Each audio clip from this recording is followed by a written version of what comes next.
Hi, welcome to the second program of product costing. I'm your trainer Faisal. In the last program, we discussed the types of costs, namely variable cost, fixed cost, and semi-variable cost. Variable cost is a cost which is directly proportional to production, that is, increases or decreases with production. Fixed cost is the cost which remains unaffected due to increase or decrease in production, while semi-variable cost is a cost which has characteristics of both of above. That is, it may not increase or decrease in direct proportion to the production, but it will definitely have some effects of increase or decrease. Now we move on to our today's topic, elements of cost. There are three main elements of cost: raw material, direct labor, and overheads. In order to understand the relation of elements of cost and their types, we will refer to three types of industries in this program, namely home appliances, assembly business, textile manufacturing, and oil manufacturing. So we move on to the first topic of raw material. Raw material involves three industries. Involving three industries are in case of home appliances, the raw material is unassembled kits which is imported, and there may be some parts which are locally manufactured. The material consumed is variable cost. In second is cotton yarn under textile. Its raw material is gind cotton, which may be local or imported, and reusable waste.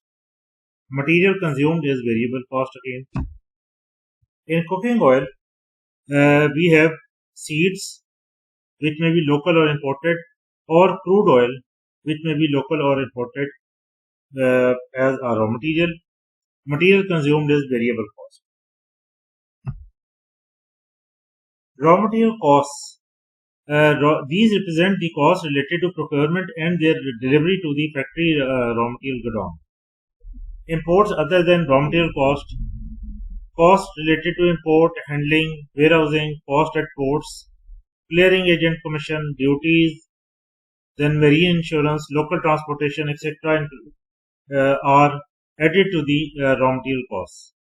In case of local, other than raw material costs, then costs relating to purchasing, logistics, inland, marine insurance, and others may be added to raw material cost. Then there is another feature very important in costing, raw material wastage factor or B grade factor. One of the main impact of raw material cost is waste of the B grade. Let us discuss in different industries perspectives. Home appliances. We may be receiving defected CKD kits. These are replaceable, but that will take some time. Incomplete parts. For instance, since we are receiving uninstalled kits, there may be some parts missing. That unit cannot be prepared. Then, due to some manufacturing fault, it may become regraded.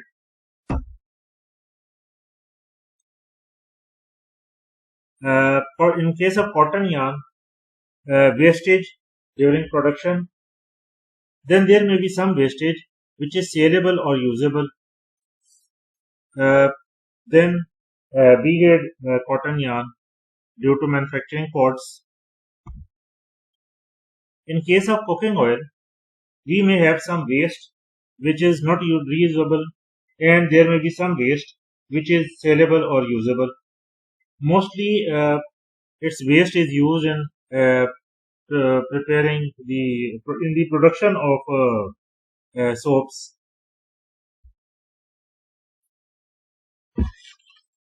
So these are the elements which affect the raw material cost.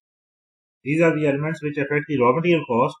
But uh, when we will consider for costing, we will be calculating the raw material consumed cost and not raw material purchased during the period.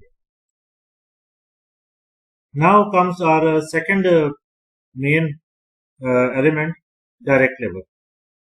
Second cost element is direct labor. It includes cost of wages and other benefits of a person directly involved in production process.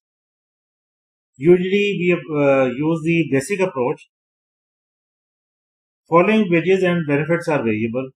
Piece rate basis, if we are paying the wages on a piece rate basis, direct production related costs paid to the direct labor, monthly wages considered as variable to reduce complications.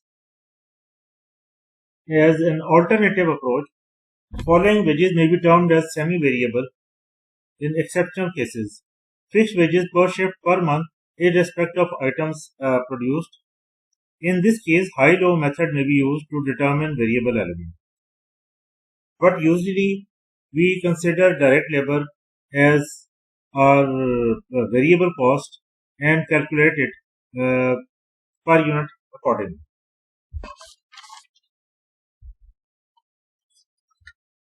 Then the third main element is utilities. These represent utilities directly related to production, namely power, electricity consumed to run machinery that produces the items, sewage gas used in process, water used in process. These are variable costs because they will not be used in case of no production.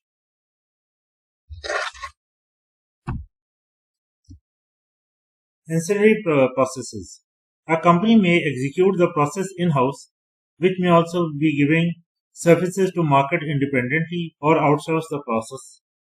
Examples are dyeing yarn, local spares, paint job, process on wastage before reuse, sale.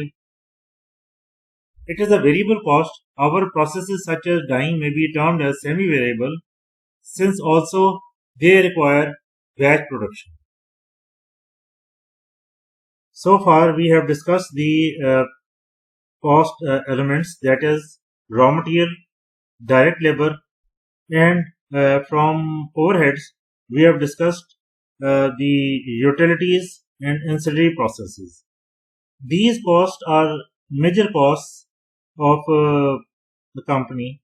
However, there is a hidden element which affects the per unit cost, and that is